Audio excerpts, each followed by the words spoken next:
RSA. An example of public key cryptography in RSA, it was first described in 1977 by three men. The RSA coming from the first letters of the self-named Rivers, Shaman, and Edelman. When we use the internet, whether it be for online shopping or to communicate with our friends, we often hand over a great idea of personal information such as our names, physical address, phone number, and bank detail. One way of keeping this data secure by using computer encryption system to encode the information. The purpose of this video is to explain how public key encryption works. However, in order to understand this concept, we must first explore symmetric cryptography. Imagine you have a box with a lock and key that can unlock the box. Anything you wish to protect can be placed inside of that box, and only those with a copy the same key can unlock it. Essentially, how symmetric key encryption works, both computers have access to the same key that can be used to encrypt and decrypt packet of the information. The benefit of this system includes secure algorithm and fast performance. However, symmetric cryptography does not offer a secure way of transferring key to others, and as such as possible for third parties to hijack the message should they gain access to the key. In 1976, this problem was addressed and solution was born called public key encryption. Under this system, there are two related keys, a public key that is accessible via and a private key known only to the recipient. Unlike symmetric encryption, it does not require a secure channel for the exchange of each key, as it is virtually impossible for third parties to determine the key's algorithm. So, for example, let's say that John wishes to send private email to his colleague Sarah. John would use the public key to encrypt the information and send message to Sarah over the internet. A third party who intervenes at this point might be able to retrieve the encrypted message and the public key. However, they will be unable to read the email in its encoded form, as access to the private key is kept secure. Only Sarah can decrypt the message by using her private key, and in this way security attacks are effectively minimized, provide the recipient can be trusted.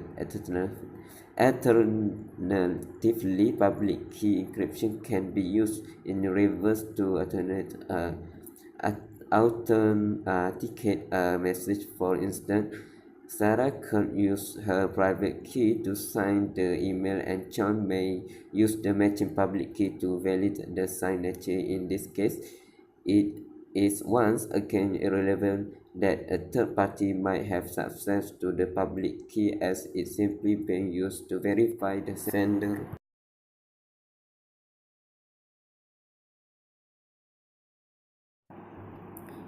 Now, because of the complexity of public key encryption, is typically used only to transfer the symmetrical encryption key by which the message is encoded. As mentioned, this system is a lot faster and is therefore the strategy used by web browsers and web service.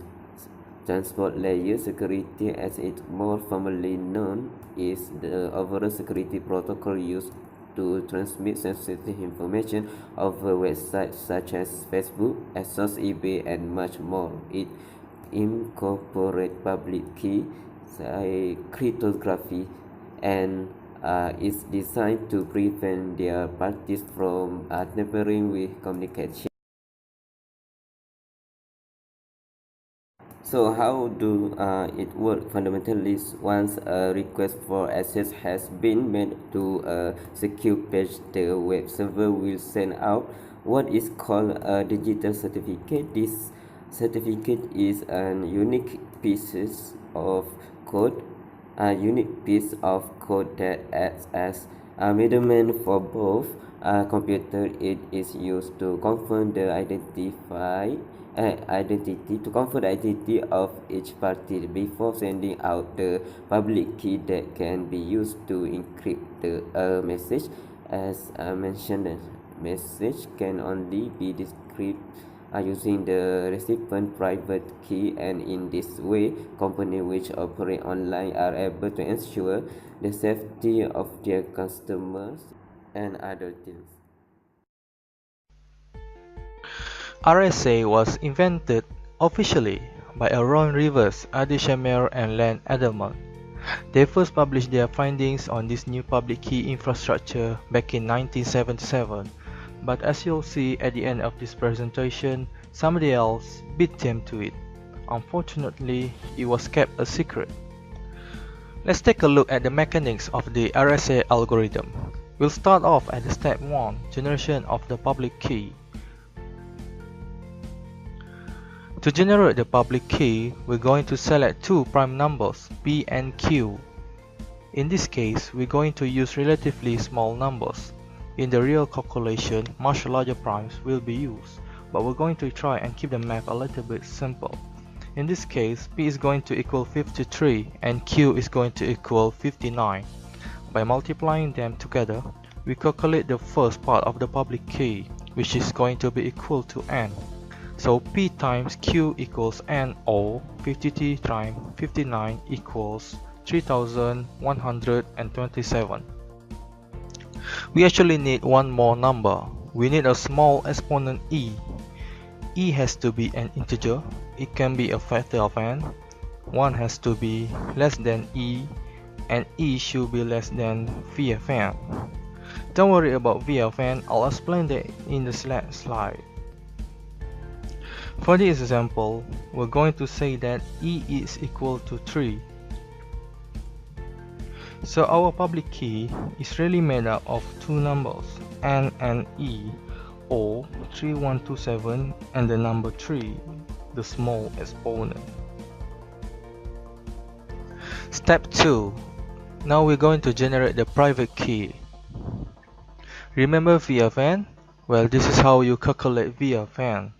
V of n is equal to p minus 1 multiplied by q minus 1. So those are the two prime numbers that we chose originally. Except this time when we multiply them out, it's going to be 52 times 58, or 53 minus 1, 59 minus 1, multiplies them together. So in this case, V of n is going to equal 3016, 3016. To calculate the private key, which is going to be equal to t, we're going to multiply V of n by 2, add 1, and divide it by a small exponent, in this case number 3. So 2 times 3016 plus 1 divided by 3 equals 2011, or 2011.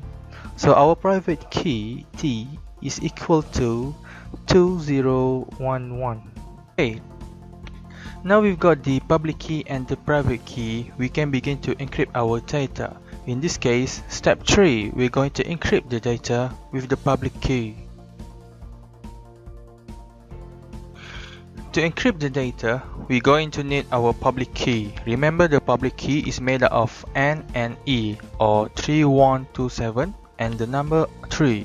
Our private key t will be used later on to decrypt the message.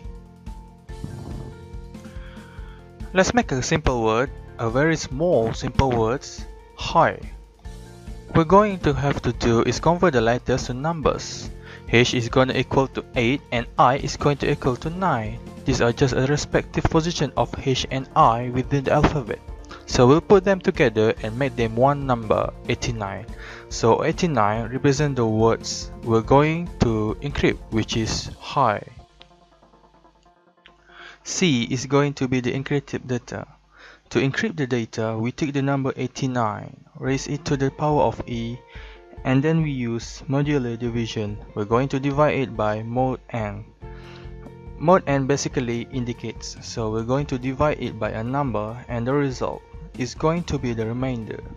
So for example, 89 to the power of 3 Mohd 3127 give us the encrypted data 1394.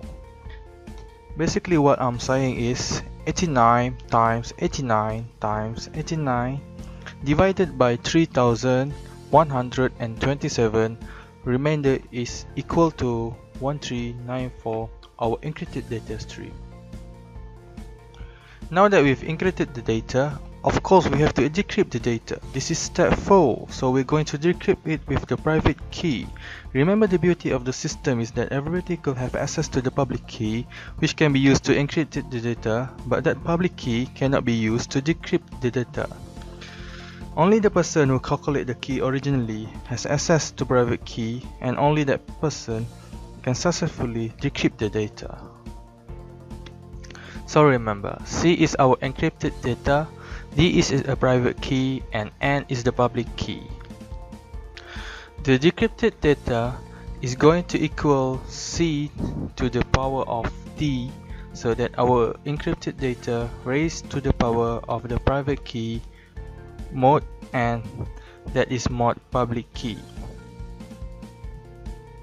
So in our example, 89, which is the decrypted data, is going to be the encrypted data 1394 to the power of 2011 Mohd 3127.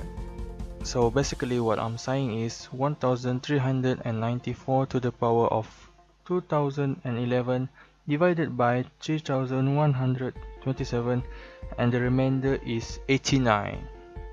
Remember, here we're interested in is the remainder, what's left over, not how many times 3127 can go into 1394 to the power of 2011 is the remainder. As you can see, even with these very small numbers that I've used in this example, the numbers can become very large. Fortunately, if you want to use your Microsoft calculator, which comes with the Windows, is capable of performing this calculation. So here we have the resulting the decrypted data 8 and 9.